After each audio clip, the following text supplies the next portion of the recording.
Hello students, chemical equation balance करने के बाद अब मैं आप लोगों से डिस्कस करूंगी टाइप्स ऑफ केमिकल इक्वेशंस की। केमिकल रिएक्शंस कितनी तरह के हो सकते हैं, अलग अलग तरह के केमिकल रिएक्शंस हो सकते हैं। इस वीडियो में और अगली वीडियो में, दो वीडियो में डिवाइड करूंगी मैं इस टॉपिक को, और उसमें हम डिस्कस करेंगे कितने तरह के केमिकल रिएक्शंस हो सकते हैं। बच्चों, सबसे पहला होता है कॉम्बिनेशन रिएक्शन। आपको नाम से ही पता चल गया होगा, कॉम्बिनेशन रिएक्शन यानी कि वो रिएक्शन जिसमें दो या दो से ज्यादा एलिमेंट्स या कंपाउंड्स कंबाइन होकर के कोई नया प्रोडक्ट बना रहे हैं। कॉम्बिनेशन, कंबाइन, ठीक है।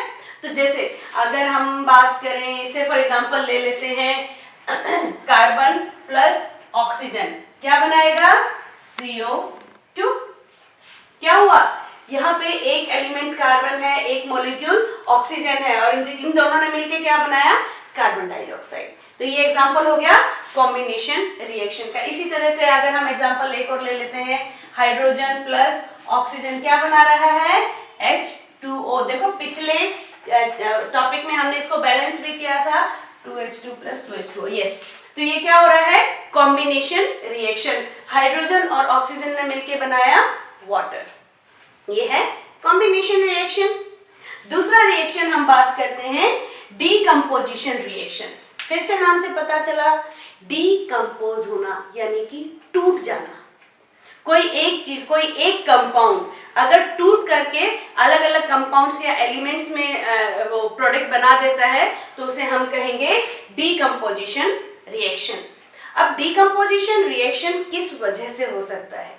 हम हीट करके भी किसी को डिकम्पोज कर सकते हैं, तो वो क्या हो जाएगा?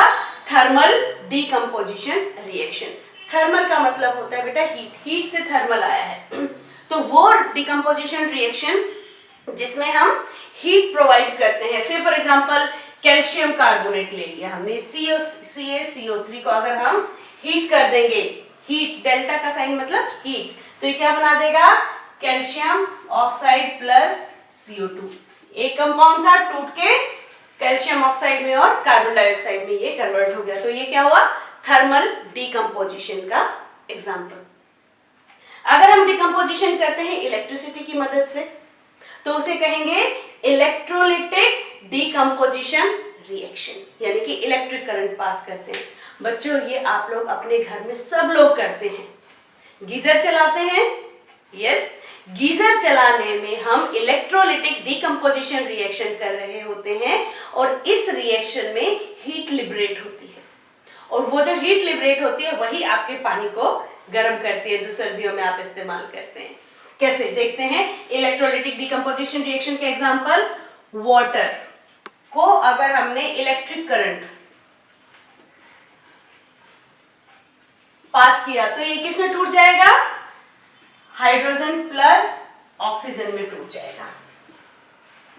हाइड्रोजन प्लस ऑक्सीजन में टूट गया, और ये जो प्रोसेस है ये एक्सोथर्मिक होता है। बच्चों, मैं आपको यहाँ पे दो तरह के रिएक्शंस और बताना चाहूंगी, exothermic reaction and endothermic reaction.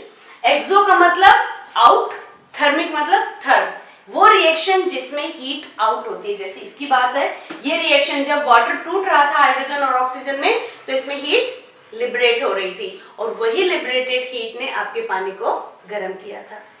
Endothermic reaction, endothermic reaction वो होते हैं जिसमें हीट इन्वॉल्व होती है, यूज होती है, यूज्ड अप होती है, तो उसे हम कहते हैं एंडोथर्मिक रिएक्शन, यानी कि उसमें हीट यूज हो रही है। वो सारे रिएक्शंस जिनको हमें हीट देनी पड़ती है, एंडोथर्मिक रिएक्शन। हीट क्यों देनी पड़ी? क्योंकि उसको हीट की जरूरत है, एनर्जी की जरूरत है उस रिएक्शन को प्रोसीड करने के लिए। जैसे ही हो गया कैल्शियम कार्बोनेट, अगर हम हीट नहीं करेंगे तो ये नहीं टूटेगा। हीट किया यानी कि हमने क्या दिया? इस प्रोसेस को अपनी तरफ से हीट दी, इसमें इन्वॉल्व हुई हीट, तो क्या हो गया? Endothermic reaction. अगला रिएक्शन है photolytic decomposition reaction.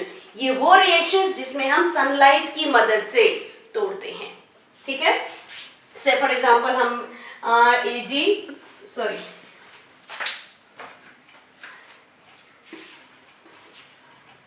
Silver chloride को अगर हम तोड़ेंगे तो AgCl अगर सनलाइट की प्रेजेंस में क्या बना देगा?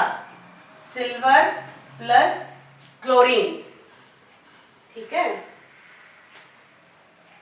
AgCl, ठीक है, सिल्वर और क्लोरीन बना रहा है। तो ये क्या करेगा, इसे हम क्या कहेंगे, फोटोलिटिक डिकम्पोजिशन रिएक्शन।